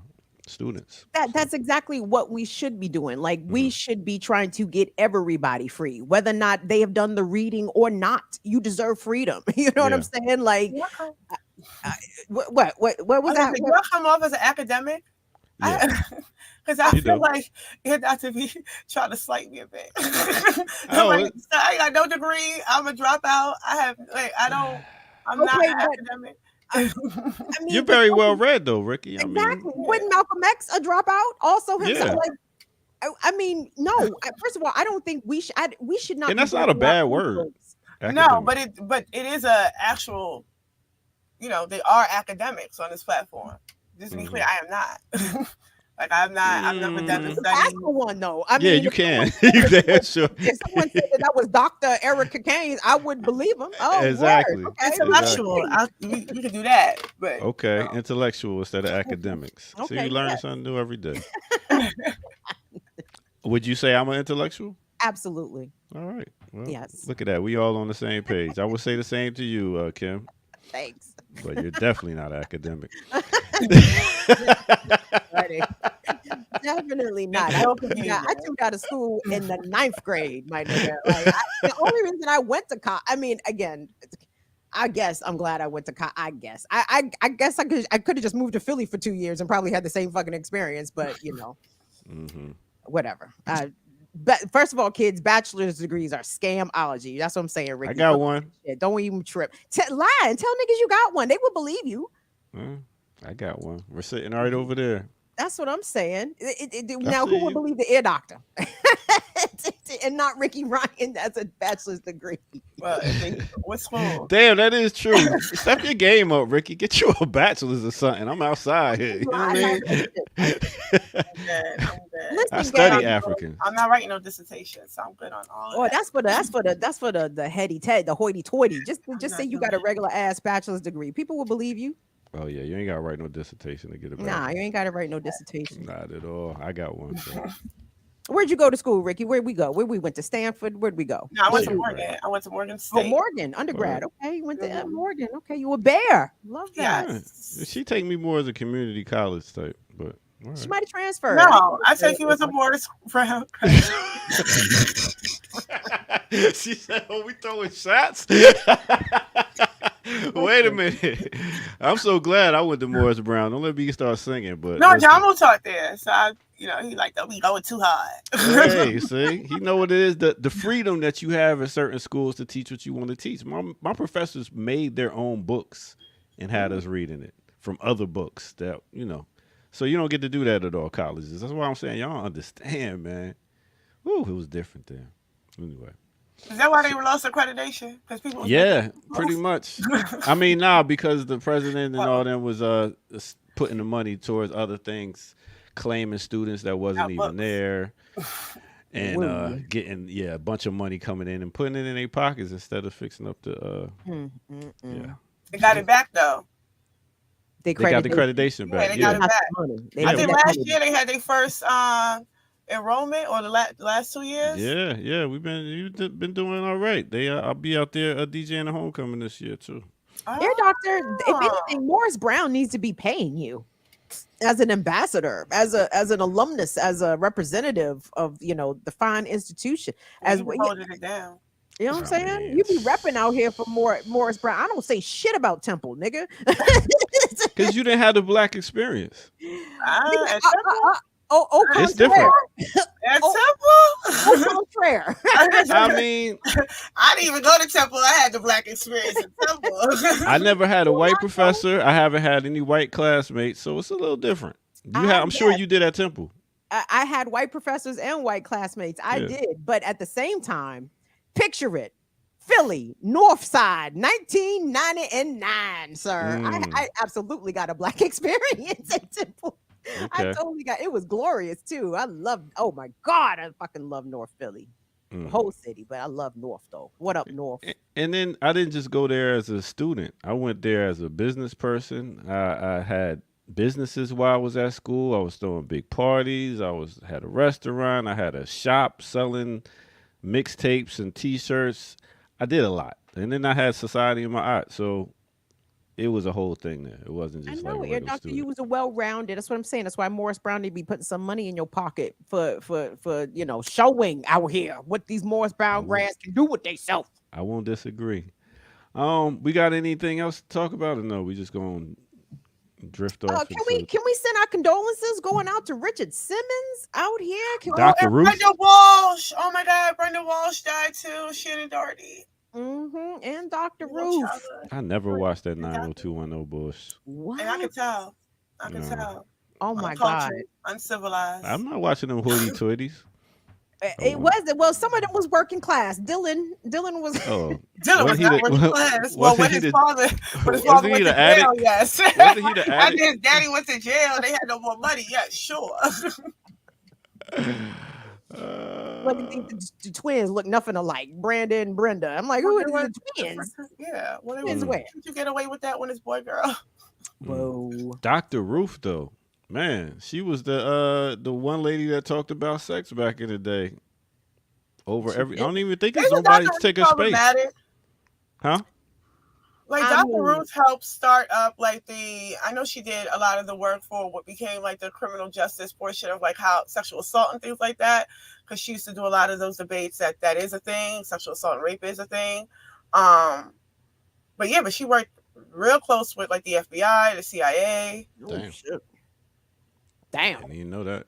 Nope, didn't know that either. Oh, and the IOF. Look, she was in the IOF. So sad for Dr. Ruth. Moving along. Wow. You know who wasn't in the IOF? Brenda Walsh. What about Richard Simmons? Can we talk about Richard Simmons for a second? Wasn't he the first gay guy on TV? Like The first outwardly gay. I don't even think Richard I was Simmons going ever to say, was it acknowledged. not considered He all wasn't. that? I mean, Well, no, I don't. okay, think mannerisms. I don't think he publicly acknowledged his sexuality. Hmm.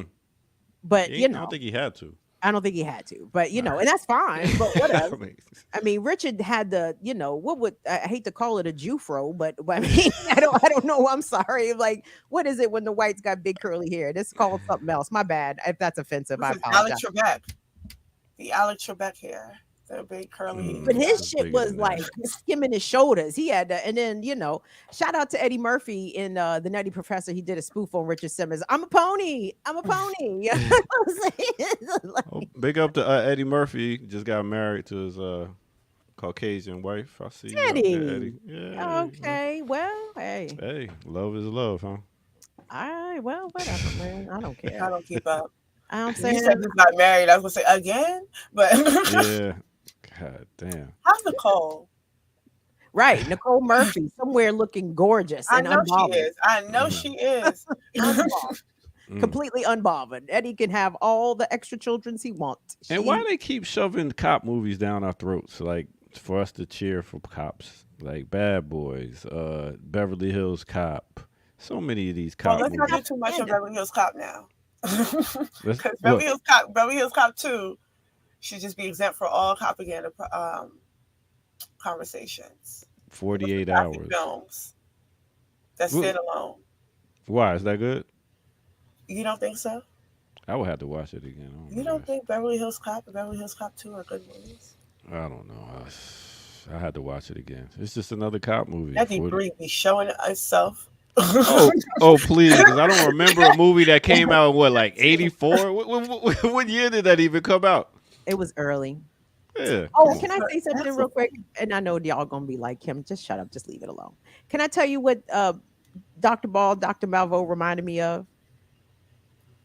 It reminded me of Harlem Nights, Della Reese. Oh, with Delta, yes, Della Reese.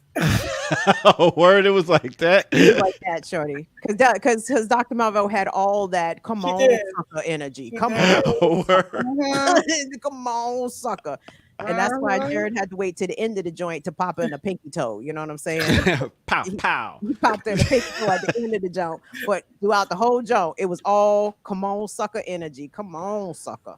Wow, I gotta go back and watch that now. We gotta Shit. pull that scene up. Can we play that tomorrow? Because in Not on my case you computer. missed the segment, here is a dramatic reenactment. I gotta put their faces on it. Jared is Eddie Murphy and Dr. Malvo is Della Reese, and this is exactly how that happened. Oh my goodness! All right. I won't be here tomorrow for Women's Wednesday. Hey, what's going on? You pushing I'll out be of the there country? 2 Wednesdays. Yeah, I'll be gone. I fly out tomorrow for Nicaragua. Oh, you getting flued out? What's going on? Yeah. Well, it is the What time are you picking you up? Oh, Friday is on the 19th is the recognition of the Sandinista Revolution's 45 years, so it's a big deal. So there's delegations that'll be going down there. Cloud's going to be with me, so that's going to be fun. There's a few people already there in preparation, so I'll probably get in there last. But is this happening in Managua? Is this in Managua? Yeah, I'll be in Managua, and then I'm also going to get a chance to go back to Bluefields, which I love. It's an African coastal region. It's an autonomous African zone. So I love Bluefields. It's very Caribbean-esque. I was gonna say it's on the coast. It's on the Caribbean. Yeah, it's on the Caribbean. Yeah. So I'm looking forward to that. A little break, and then I come back, and I'll be gone again. We're gonna miss you. You think you might be able to do a little reporting while you're over there? We can hit you up. Reporting. Well, at least let us see what it look Yeah, like. I'll take a few pictures and I'll send it to the chat. I'll be like, look at me here. I'm gonna try to call you up during the show, see if we can get you. What's the hour difference? Ricky, do they got good greens in Central America? They got good greens in El Salvador. Oh, I'm sorry, Nicaragua. I don't take that chance because El Salvador, like when I landed in El Salvador once, and they got the big ass motherfucking guns in the airport and shit. Oh yeah. Oh, It's like Nicaragua doesn't though. You know why? Because it's a safe country. But all the other surrounding countries, not so much. listen, I was in Honduras, and the police had the M16. I'm sorry, the M16. Yes, I ain't never seen one up close. But my guy had the M16 directing traffic. I was in confusion. I said, we need the M16 to tell people to clear the line to go through the detector, and they standing there with the dog, and I'm like, this is not. So I don't even take that chance. I just, Yeah, DR, they be out there with shotguns and AKAs. They don't play. With AKAs. And guys, on that note, I think out there with shotguns, also known as they'll take you out with one shotters. Oh my goodness.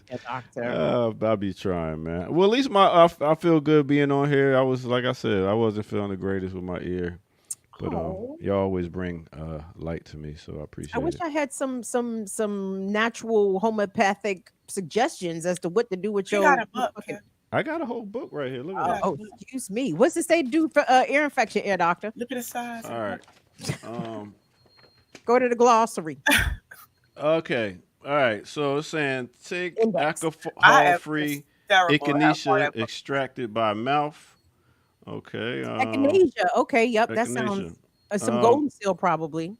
Eardrops containing garlic, St. John's wort, stuff like that. Olive leaf extract keeps the body fighting infections. So, bunch of different oils and herbs, but I'm gonna go with that garlic. Do you have any whole garlic clove at your house? I got whole garlic cloves and. I'm actually just eating salad this week. I'm just eating salad this week. Got me some ginger. I'm gonna stay off the coffee, and just heal my body. Put some good stuff in it. One time I had strep throat and I didn't have health insurance, and I still had to go to work. Capitalism, right? So what did I do? I took garlic clove, I cut it in half, put it in a glass of water, left it in the refrigerator overnight. It makes a very potent drink, and it is concentrated because garlic has antibacterial and antimicrobial properties, and maybe antiviral too, if I'm not mistaken. I just pop a garlic clove in and swig it down with some water. Or something. Okay, gangster. Okay, I got you. Just chew a garlic clove. Pretty doctor. Yes, ma'am. Why was the book this far? Huh? When you get a little older, listen. When you get a little older, aren't you wearing glasses, ear doctor? Yes, but I'm what do the glasses do? I'm nearsighted, so I can see stuff near. But see, what I got to do is I got to take my glasses off to read. Yeah, to read. So I got to take my glasses off to read because I can see close, but far away is the problem. So. Reading glasses years old, everybody. Ricky, you're not reading glasses years old yet. No, it's still 2020 over here. But enjoy it. I was just amused that you had on the glasses. I mean, even when I do my phone, I got to do this. So that's just what it is, man. Eat your carrots, y'all. Whatever, ear doctor. I mean, age comes with, shit happens, whatever. Yeah, shit happens. What is the other thing that now that at your tender age of however old you are, now that you are blank years old? 48. I'll be 49 in November. 48 years old. But now, for example, for 48. You looked amazing. Very good. Like on occasion when I found out that I was suppository years old, I was disappointed. You know what I'm saying? so what is suppository for people who don't know that? What that is? Nah, you gotta look that up, dog. I ain't Come on, son.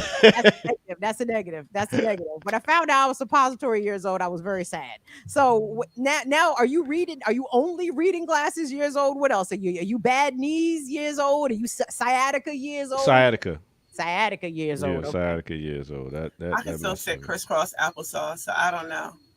Yeah, nah, that definitely. You enjoy that youth over there, beloved. You just keep trucking in them 30s. I got a lot of energy. I'm very energetic. My kids don't believe me when I play basketball in the 90-degree weather. Like, how are you doing this? And I outlast all them in the youth.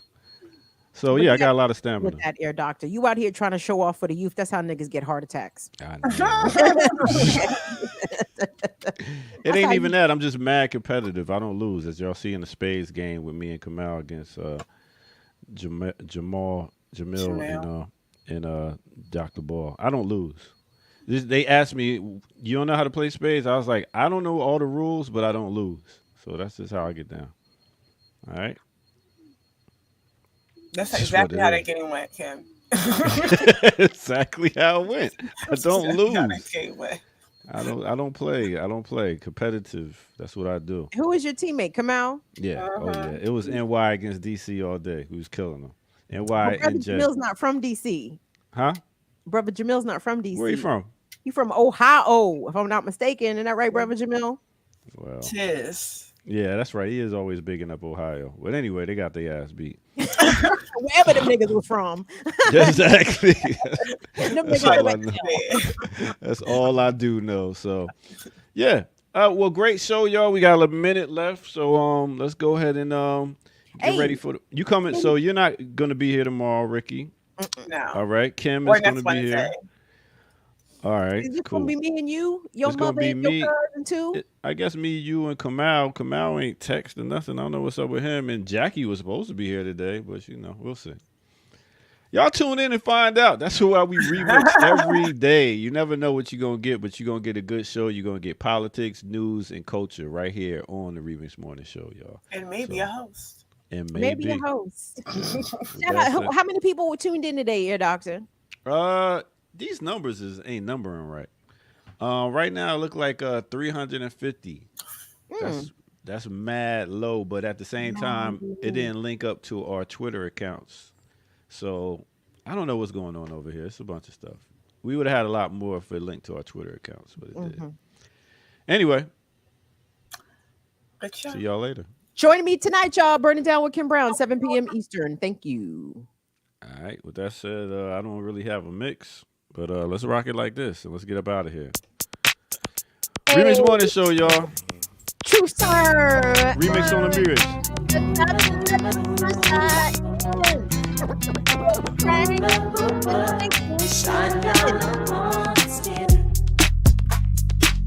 And we out of here, y'all. Remix Morning Show. Come on. That's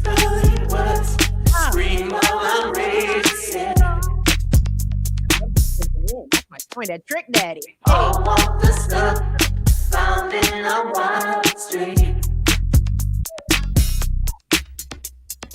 It's kind of rough, the back of a little seat. Good. That's good.